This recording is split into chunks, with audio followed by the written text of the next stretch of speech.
Have you thought about or maybe reflected on why you have this connection with each other? Why you work so well together?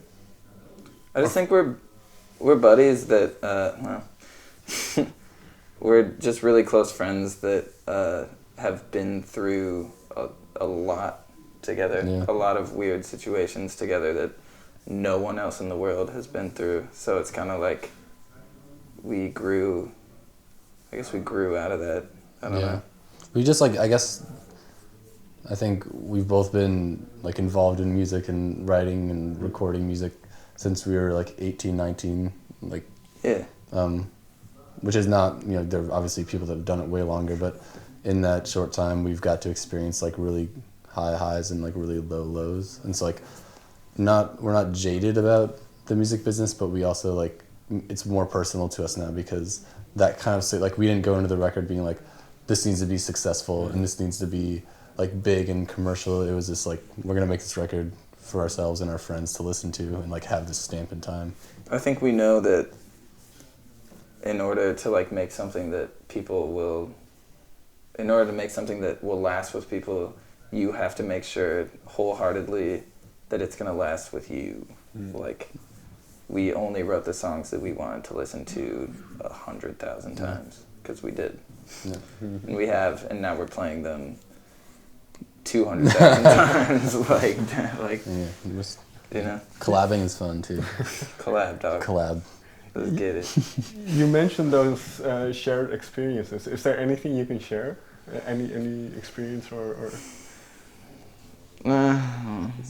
I feel like we just told this crazy Amsterdam mushroom story that we had. That was a good time. I don't think we should share that. That shouldn't be another one. We should.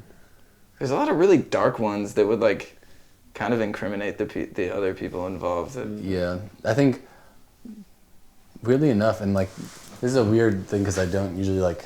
I feel like this band is so like buzzy and talked about that I usually don't like to talk about them. But there's this moment that we were playing Coachella, and like we had been having our fun throughout the day, as it were.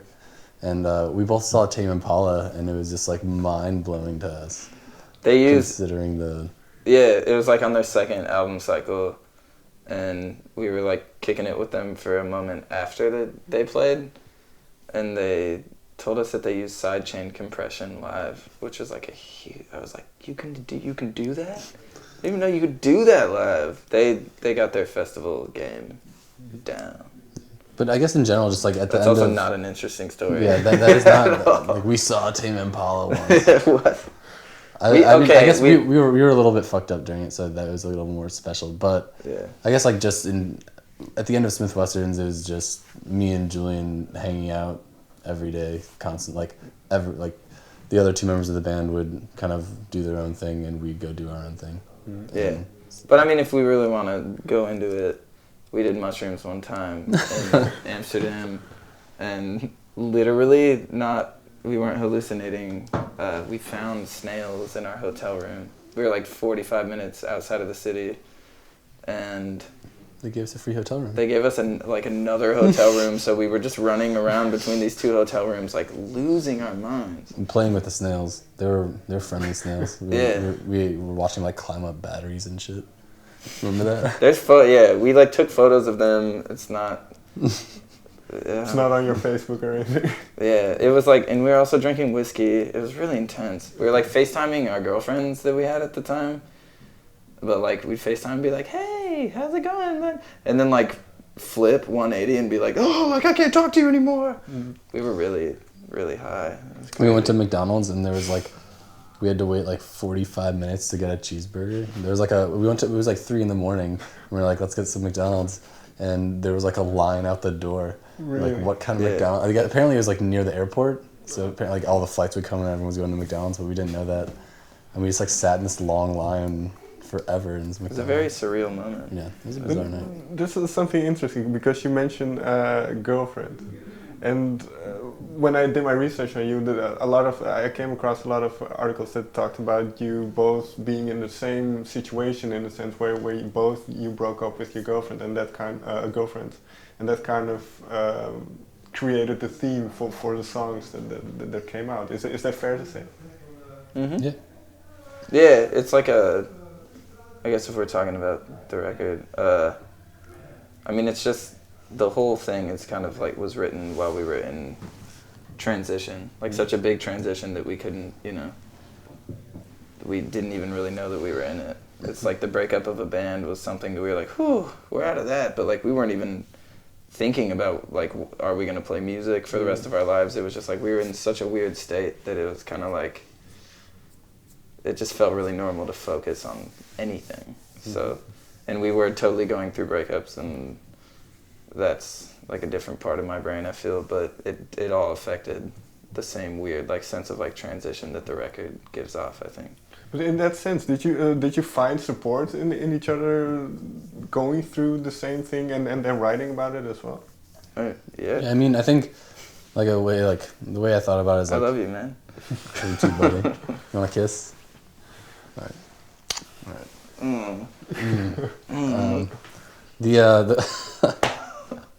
The way I think about it is damn, you blew my mind, man. I can't even think about. I can't remember that kiss was so damn good. That at the end of like writing each song, it kind of put each of us probably in a different headspace, whether that was good or bad. So like either realizing how terrible you felt about something and feeling like you've moved past that feeling, or feeling like way worse that you had to deal with realizing that you were there. So I think we both had moments of that throughout writing the record. Like certain songs, resonated with us differently in that sense. Like I definitely sent like a song to my ex-girlfriend. She sent me an email. I was like, I just cried when I listened to this. I was just about to say that. Yeah. We sent Golden Days to our girlfriends that we had just like recently broken up with, and obviously like written the song about, and they both like texted us back immediately like, I'm bawling, like I'm crying, and I was like,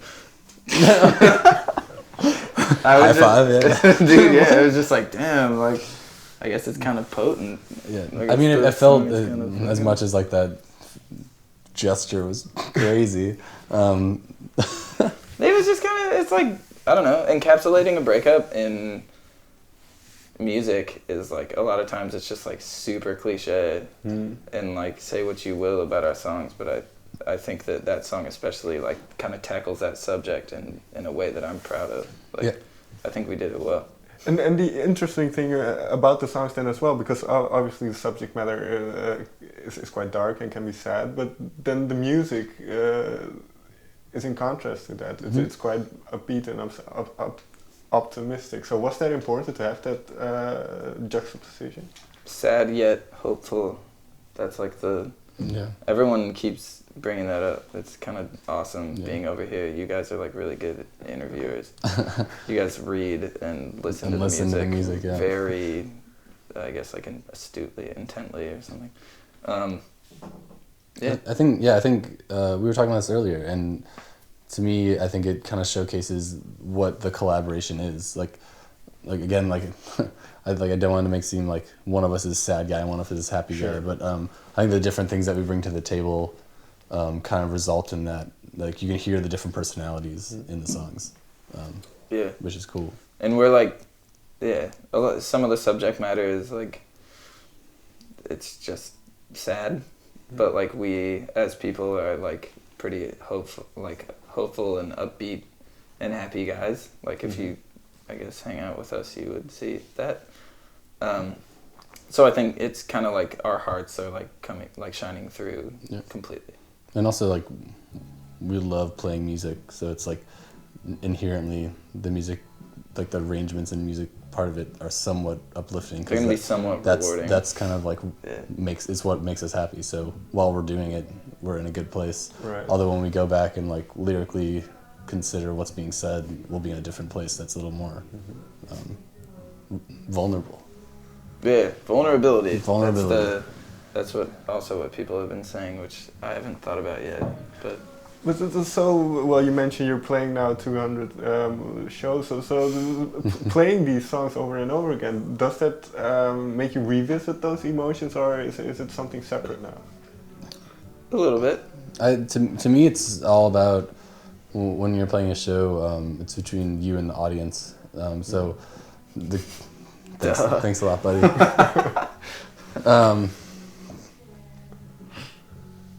What I was trying to say was the cool part about it right now is like every show we go to, like there are like there aren't any familiar faces. Like this is the first time, like we're playing each city, so like kind of like what you gather from like the energy of the crowd is kind of, it makes you revisit the songs in that way. Where did that girl faint? Damn, yeah, there was a girl that came to one of our shows in Chicago and fainted in the front row. Yeah. And that was like, it's like a very strange One Direction type feeling. Shit. It wasn't just from us walking on stage or anything. I don't know. Well, I don't think so. She could have taken something weird, but her friends helped her out. She's safe. Our live shows are like, we're having like a constant conversation with each other on stage. And I think for people to watch that, I think when people watch that, it's kind of exciting. Finally then, your band name is called Whitney, and I read somewhere that this kind of arose out of writing from a third person perspective, in a sense, that person as a protagonist. So when did this idea come into your mind? I think that was like that was a way for, it was kind of like the first two songs were written from that persona, and it was used more of like as a creative tool, and it was really helpful for like me and Jules to like get comfortable writing together. Okay. And then like when Golden Days came along, like we put more of ourselves into that, which is why that's a song we sent to our ex-girlfriends, And it was like, that was when we realized that we could like tackle this shit on our own, kind of, you know what I mean? Like that we could put exactly what we're feeling and thinking into the music. So the first two songs, was it difficult to talk about these feelings and to kind of expose yourself and be vulnerable in that way? Well, I think we were searching for so many things. We were searching for like what we wanted the band to sound like. There were so many like question marks at that point, and when we got to Golden Days, we had figured it out through using that tool. But I think like the Whitney persona as like a writing tool, and I think that was important. But from then, like most of the record was kind of faded as we got more comfortable like making music together and like found the voice of the band. Okay. But a lot of it, it was just us being kind of like not hesitant in any way. It was like us just being kind of like, well, we're doing this. Like, oh man, like I'm gonna be a lead singer. Okay. So using like a weird guise for the first couple songs was like, I guess it just helped get the ideas out in a different way. And then I guess throughout the writing process, we both learned, and I learned how to like be a lead singer and like write the vocals and like, cool. And we love it. We're happy with it. I think I have to stop so we don't run out of time. So thank you very much for your time. Thank you. Thank you.